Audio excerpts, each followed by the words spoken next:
আমাদের আব্দুল আওয়াল মিন্টুদের মতো যারা আমাদেরকে বলে ব্লাডি সিটিজেন, যারা হাসিনার আমলে হচ্ছে গওহর রিজভী হচ্ছে যার ব্যয় 2001 সালে যার টাকা ছিল 5 কোটি টাকা, এখন এসে হয়েছে 595 কোটি টাকা। অর্থাৎ পুরো হাসিনার আমলে 101 গুণ সম্পদ বাড়ছে। যে সে যখন আমাদের মতো যারা খেটে খায়, যারা কামার কোমরের ছেলে, যারা হচ্ছে কলকারখানার যারা হচ্ছে শ্রমিকের ছেলে, যারা হচ্ছে রেমিটেন্স যোদ্ধা, তাদেরকে যারা বলে ব্লাডি সিটিজেন, আমরা তাদের কাছে কিন্তু তখন যাইতে হবে।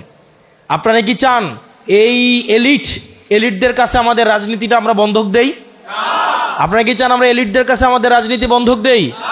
আমরা যদি এলিটদের রাজনীতিটা আমরা জনমানুষের রাজনীতি করতে চাই, যারা হাসিনার গওহর রিজভির সাথে যারা ব্যয় এর সম্পর্ক রাখে, যারা স্বরাষ্ট্র মন্ত্রণালয় শেখ রেহানার সাথে ব্যবসা করে, যারা আবার এসে আমাদের সাথে এলিটিসিজম মারায়, তাদেরকে যদি আমরা প্রত্যাখ্যান করতে চাই, আপনারা আমাদেরকে পাশে দাঁড়াইতে হবে।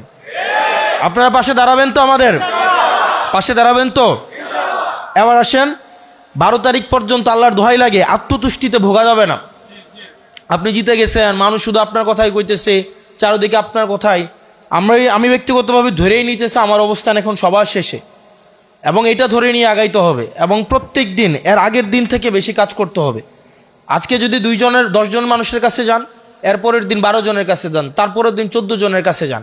শুধুমাত্র তাদের কাছে যাইয়েন না যারা অলরেডি আপনার ভোটার বা আপনার সমচিন্তার মানুষ, যারা অলরেডি মোরাকাবা করে সিদ্ধান্ত নিছে আপনারা ভোট দিবে না, তাদের কাছেও বেশি করে যান।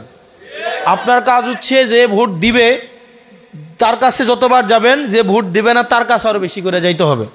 আমাদের সবার কাছে আমাদের দাওয়াত পৌঁছাইতে হবে, হবে না? হবে কি না? সেজন্য আমাদের সবার কাছে আমাদের যাইতে হবে, এবং প্রত্যেক দিন প্রত্যেকজন অন্তত 10 জন করে মানুষের দায়িত্ব নেন। প্রত্যেক দিন প্রত্যেকজন অন্তত 10 জন করে মানুষের কাছে যান, প্রয়োজনে পায়ে ধরেন।